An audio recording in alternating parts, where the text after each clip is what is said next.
Бурахны үгийг Библи дотор байгаа шүү. Бурхан эзэн амьд оршдгийг Библи тодхон гэрчилнэ.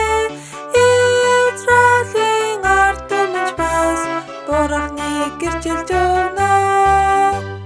Өөрийн газарт ирсэн Иесусийг загалт мэдэр цовдосноор Бурхан эзнээс шитгэл амсаад бүх дэлхийгээр тарж одоод зовлон үзсэн тэр Израиль Бурханыг гэрчилж өгнө. Инжир модны сургаал зүрлэлээр үгээ альзан Бурхан Израиль дахин иргэн сэргээд өөрийн нутагтаа цуглаад хүчрхэг